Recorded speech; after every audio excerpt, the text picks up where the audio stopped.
ମୟୂରଭଞ୍ଜ ଜିଲ୍ଲାରେ 27ତମ ଦୁଇଦିନିଆ football tournament ଅନୁଷ୍ଠିତ। ମୟୂରଭଞ୍ଜ ଜିଲ୍ଲା କପ୍ତିପଦା ଉପଖଣ୍ଡ ଜିପିନଗର ବ୍ଲକ ବରଡିହି ଗ୍ରାମ ପଞ୍ଚାୟତ ଅନ୍ତର୍ଗତ ଗଡା ଗ୍ରାମରେ ମହାବୀରେଶ୍ୱରୀ ଆଥଲେଟିକ୍ସ ଆସୋସିଏସନ ଆନୁକୂଲ୍ୟରେ ଆୟୋଜିତ ହେଉଥିବା 27ତମ ଦୁଇଦିନିଆ ଫୁଟବଲ ଟୁର୍ଣ୍ଣାମେଣ୍ଟ 2025 ଆଜି ଉଦ୍ଯାପିତ ହୋଇଯାଇଛି। ଏଥିରେ 16ଟି ଦଳ ସୁଦୂର ମୟୂରଭଞ୍ଜ ଏବଂ ବାଲେଶ୍ୱରରୁ ଆସି ଅଂଶଗ୍ରହଣ କରିଥିଲେ। ପୁରସ୍କାର ବିତରଣୀ ପର୍ବରେ ଉଦଳା ବିଧାୟକ ଭାସ୍କର ମିଢେଇ ମୁଖ୍ୟ ଅତିଥି ଭାବେ ବିଭୂତି ମହାନ୍ତ ଏବଂ ଅକ୍ଷୟ କମିଳା ସମ୍ମାନୀୟ ଅତିଥି ଭାବେ ଯୋଗ ଦେଇଥିଲେ।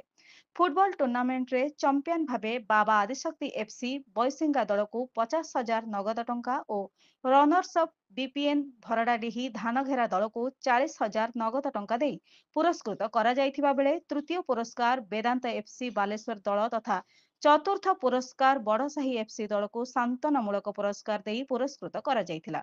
ଏଥିରେ କମିଟିର ସଭାପତି ଦିବାକର ବିଶ୍ୱାଳ, ଉପସଭାପତି ବଳଭଦ୍ର ନାୟକ, ସମ୍ପାଦକ ତପନ କୁମାର ନାୟକ, ସହ ସମ୍ପାଦକ ଟୁଟୁ ବିଶ୍ୱାଳ ପ୍ରମୁଖ ପରିଚାଳନା କରିଥିଲେ। ଏଥିସହିତ ମୀନା ବଜାର ଓ ବାଦଶାହ ଅପେରାରେ ଲୋକ ବୁଲି ଆନନ୍ଦ ଉପଭୋଗ କରିଥିଲେ। ରାଇରଙ୍ଗପୁରରୁ ସାମଳେନ୍ଦୁ ପରିଡ଼ାଙ୍କ ରିପୋର୍ଟ, ଜନଶକ୍ତି ଟିଭି।